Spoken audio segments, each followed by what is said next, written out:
South African Police Service Chief Financial Officer Puleng Dimpane told the ad hoc committee probing allegations of corruption in the SAPS that 435 million rand was spent on the KwaZulu-Natal political killings task team since its inception. Dimpane says the overtime, travel and accommodation made up the bulk of the costs.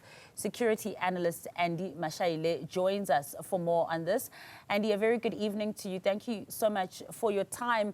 Again, as always, coming out of the Madlanga Commission and the Ad Hoc Commission, quite startling revelations.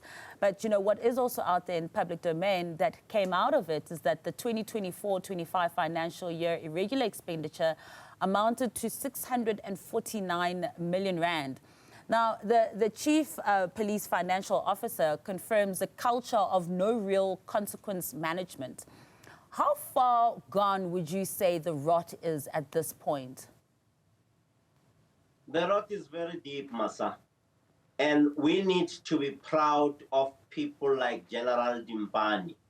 I just said to the production team, give me General Dimpane in my management team anytime because of the knowledge and understanding of the figures and impact of those figures and how they were generated and how they were jeopardized to ensure that people are not held accountable.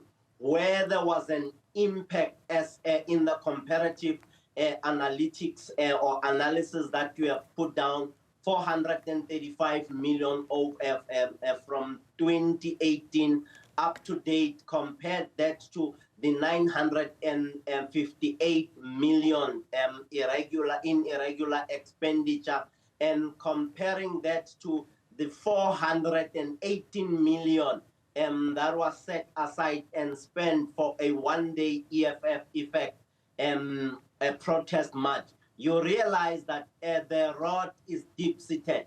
And one can say one is not surprised with the weak fish and chips consequences management that we have seen. And unfortunately, it would have continued if Hurricane Kwanas did not come to the picture and blow over those papers that have been wrapped on these figures and the expenditure. And you know, Mr. Mashaile, as you speak about weak consequence management, what these testimonies have once again proven is that sheer lack of accountability for irregular and wasteful expenditure. But what are the laws in place to ensure punitive justice? One, I would go to an extent of labeling them as criminal management, criminal consequences management, because they are not holding anyone responsible. And I am sure Public Finance Management Act has regulations that would need people to be subjected to in the event that they have violated them. I know the culture of moving this finance clerk or moving this finance manager from police station A to police station Z or Z at Tortoiseville or at the Tortoise province.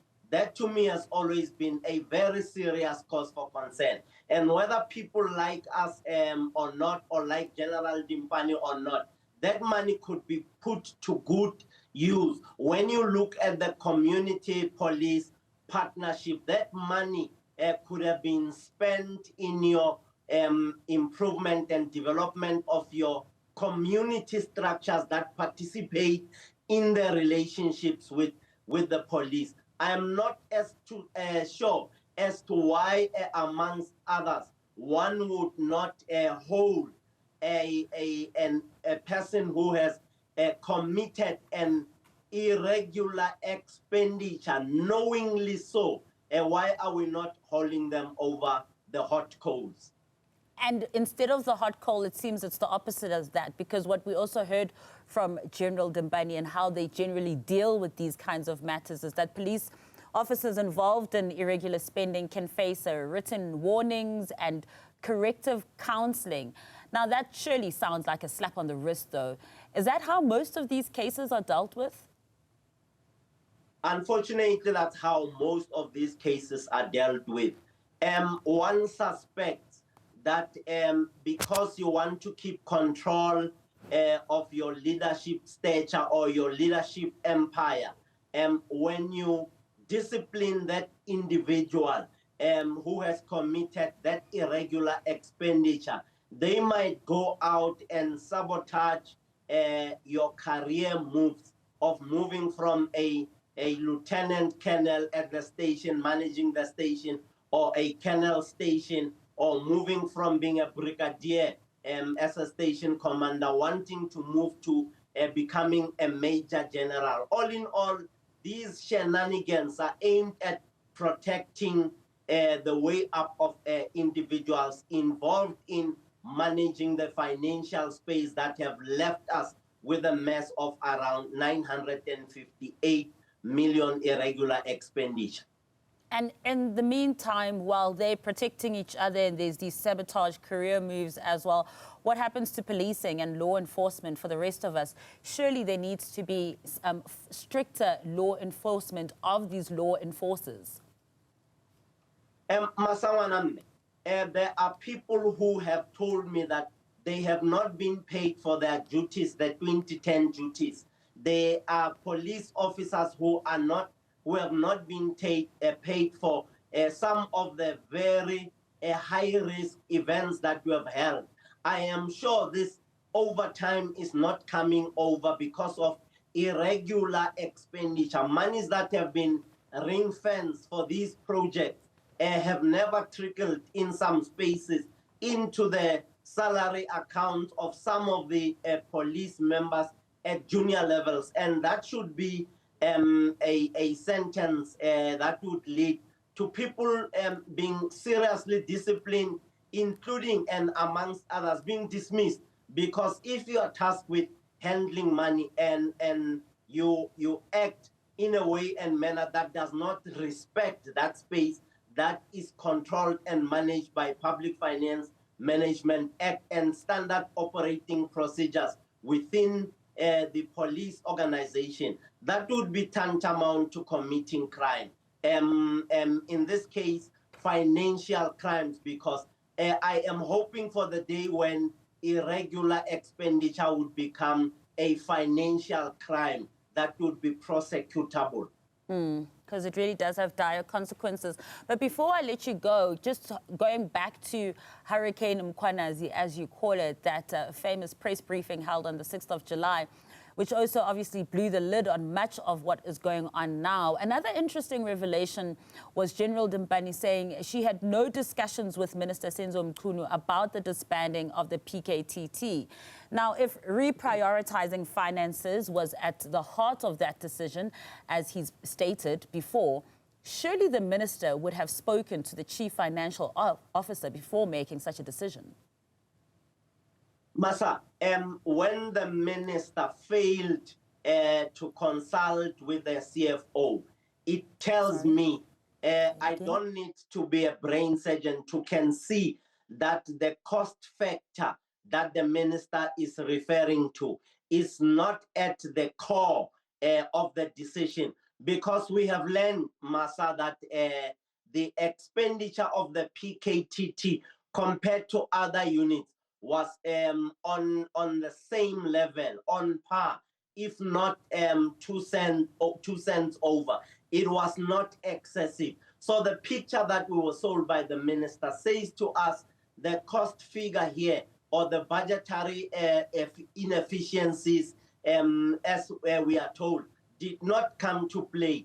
In fact, X inefficiencies, for those who understand economics, came into play. The unknown inefficiencies forms part of the dynamic that led to the letter of December 24 being spread. We know, we can argue, we can put fact, we argue and we analyze based on the figures that have been put forward by the financial officer and the expert within SAPS. So we definitely know that it had nothing to do with budgetary matters or budgetary issues. So it is not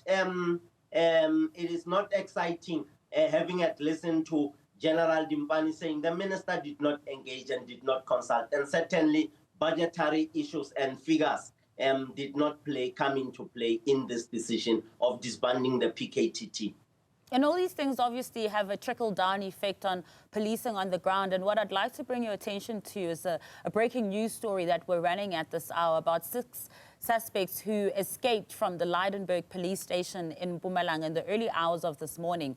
Now, according to the police statement, it was discovered during a routine check that the 6 had escaped, and they're facing various charges, including possession of unlicensed firearm, rape, and murder. Now, these 6 are now at large. Normally, Mr. Mashaile, how do the police handle something like this? We do know that a search is underway. Do they usually find these kinds of escapees? They do, with the help of the community. Masa, let me take you a few seconds back. Masa, why was it discovered when a routine check was done? Why couldn't it be seen on the monitor inside your CSC, or what we used to call the charge office? It's now called the client service center. Why don't we have a monitor there that looks around?